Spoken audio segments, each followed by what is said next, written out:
जय गुरु जी। शुक्राना गुरु जी। सारी संगत को जय गुरु जी। ओम नमः शिवाय। शिव जी सदा सहाय। ओम नमः शिवाय। गुरु जी सदा सहाय। शिव पुराण श्री रुद्र संहिता द्वितीय खंड का 16वां अध्याय। रुद्र देव का सती से विवाह। ब्रह्मा जी बोले, श्री विष्णु सहित अनेक देवी देवताओं और ऋषि मुनियों द्वारा की गई स्तुति सुनकर सृष्टिकर्ता शिवजी ने प्रसन्नता पूर्वक हम सबके आगमन का कारण पूछा। रुद्रदेव बोले, हे हरे, हे देवताओं और महर्षियों, मुझे अपने कैलाश पर्वत पर आगमन के विषय में बताइए।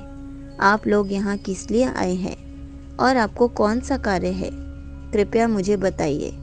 मुने महादेव जी के इस प्रकार पूछने पर भगवान विष्णु की आज्ञा से मैंने इस प्रकार निवेदन किया। मैं बोला, हे देवादिदेव महादेव, करुणा सागर, हम सब यहाँ आपकी सहायता मांगने के लिए आए हैं।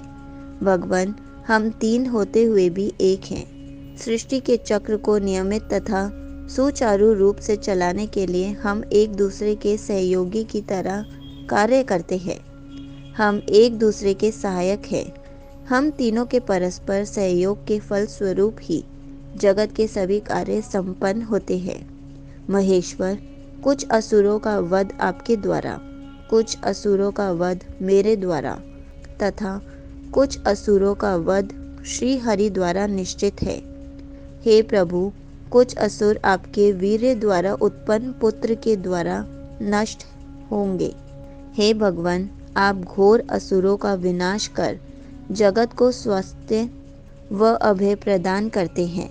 हे प्रभु, सृष्टि की रचना, पालन और संहार, ये तीनों ही हमारे कार्य हैं। यदि हम अपने कार्य सही तरह से नहीं करें तो हमारे अलग अलग शरीर धारण करने का कोई उद्देश्य ही नहीं रहेगा।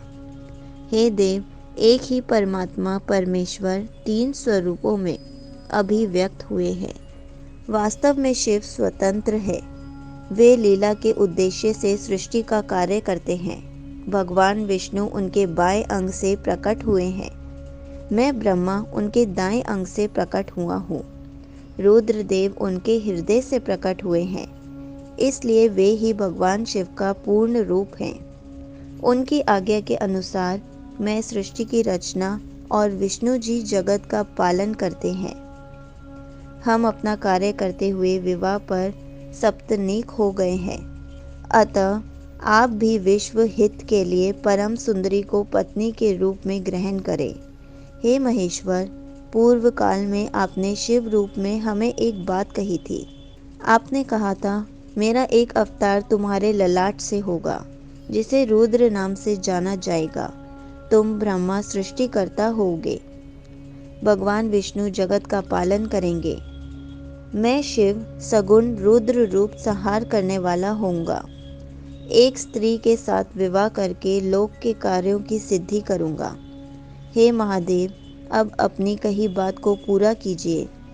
हे प्रभु, आपके बिना हम दोनों अपना कार्य करने में समर्थ नहीं हैं। अतः प्रभु, आप ऐसी स्त्री को पत्नी रूप में धारण करें जो कि लोकहित के कार्य कर सके। भगवान, जिस प्रकार लक्ष्मी विष्णु की और सरस्वती मेरी सहधर्मिणी है, उसी प्रकार आप भी अपने जीवन साथी को स्वीकार कीजिए। मेरी यह बात सुनकर महादेव जी मुस्कुराने लगे और हमसे इस प्रकार बोले। उन्होंने कहा, हे ब्रह्मा, हे विष्णु, तुम मुझे सदा से अत्यंत प्रिय हो। तुम समस्त देवताओं में श्रेष्ठ तथा त्रिलोक के स्वामी हो, परंतु मेरे लिए विवाह करना उचित नहीं है। मैं सदैव तपस्या में लीन रहता हूँ। इस संसार से मैं सदा विरक्त रहता हूँ। मैं तो एक योगी हूँ जो सदैव निवृत्त के मार्ग पर चलता है। घर गृहस्थी से भला मेरा क्या काम। मैं तो सदैव आत्मरूप हूँ, जो माया से दूर है, जिसका शरीर अवधूत है, जो ज्ञानी आत्मा को जानने वाला और कामना से शून्य हो, भोगों से दूर रहता है, जो अविकारी है। भला उसे संसार में स्त्री से क्या प्रयोजन है। मैं तो योग करते समय ही आनंद का अनुभव करता हूँ। जो मनुष्य ज्ञान से रहित है वे ही भोग को अधिक महत्व देते हैं। विवाह एक बहुत बड़ा बंधन है, इसलिए मैं विवाह के बंधनों में बंधना नहीं चाहता। आत्मा का चिंतन करने के कारण मेरी लौकिक स्वार्थ से कोई रुचि नहीं है। फिर भी जगत के हित के लिए तुमने जो कहा है वह मैं करूँगा। तुम्हारे कहे अनुसार मैं विवाह अवश्य ही करूँगा, क्योंकि मैं सदा अपने भक्तों के वश में रहता हूँ। परंतु मैं ऐसी स्त्री से विवाह करूँगा जो योगिनी तथा इच्छा अनुसार रूप धारण करने वाली हो। जब मैं योग साधना करूँ तो वह भी योगिनी हो जाए, और जब मैं कामासक्त हूँ तब वह कामिनी बन जाए। ऐसी स्त्री ही मुझे पत्नी रूप में स्वीकार्य होगी। मैं सदैव शिव चिंतन में लगा रहता हूँ।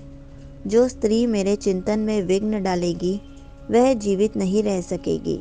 मैं विष्णु और ब्रह्मा हम सभी शिव के अंश हैं, इसलिए हम सदा ही उनका चिंतन करते हैं। उनके चिंतन के लिए मैं बिना विवाह किए रह सकता हूँ। अतः मुझे ऐसी पत्नी प्रदान कीजिए जो मेरे अनुसार ही कार्य करे। यदि वह स्त्री मेरे कार्यों में विघ्न डालेगी तो मैं उसे त्याग दूंगा। विवाह हेतु शिव की स्वीकृति पाकर मैं और विष्णु जी प्रसन्न हो गए। फिर मैं विनम्रता पूर्वक भगवान शिव से बोला, हे नाथ महेश्वर प्रभु, आपको जिस प्रकार की स्त्री की आवश्यकता है ऐसी ही स्त्री के विषय में सुनो। हे प्रभु, भगवान शिव की पत्नी उमा ही विभिन्न अवतार धारण करके पृथ्वी पर प्रकट होती है और सृष्टि के विभिन्न कार्यों को पूरा करने में अपना सहयोग प्रदान करती है। उन्हीं देवी उमा ने लक्ष्मी रूप धारण कर श्री हरि को वरा। सरस्वती रूप में वे मेरी अर्धांगिनी बनी। अब वही देवी लोकहित के लिए अपने तीसरे अवतार में अवतरित हुई है। उमा देवी प्रजापति दक्ष की कन्या के रूप में अवतार लेकर आपको पति रूप में पाने की इच्छा के लिए घोर तपस्या कर रही है। उनका नाम देवी सती है। सती ही आपकी भार्या होने के योग्य है। वे महातेजस्विनी ही आपको पति रूप में प्राप्त करेंगी। हे भगवान, आप उनकी कठोर तपस्या को पूर्ण करके उन्हें फल स्वरूप वरदान प्रदान करिए। उनका तपस्या का प्रयोजन आपको पति रूप में प्राप्त करना ही है। अतः प्रभु, आप देवी सती की मनोकामना को पूरा कीजिए। हम सभी देवी देवताओं की यही इच्छा है। हम आपके विवाह का उत्सव देखना चाहते हैं। आपका विवाह तीनों लोगों को सुख प्रदान करेगा तथा सभी के लिए मंगलमय होगा। तब भगवान शिव बोले, आप सबकी आज्ञा मेरे लिए सबसे ऊपर है, क्योंकि मैं सदैव अपने भक्तों के अधीन हूँ। आपके इच्छा अनुसार मैं देवी सती द्वारा तपस्या पूरी कर उनसे विवाह अवश्य करूँगा। भगवान शिव के ये वचन सुनकर हम सभी बहुत प्रसन्न हुए और उनसे आज्ञा लेकर अपने अपने धाम चले गए। संगत जी, यहीं पर शिव पुराण श्री रुद्र संहिता द्वितीय खंड का 16वां अध्याय समाप्त होता है। जय गुरु जी। शुक्राना गुरु जी।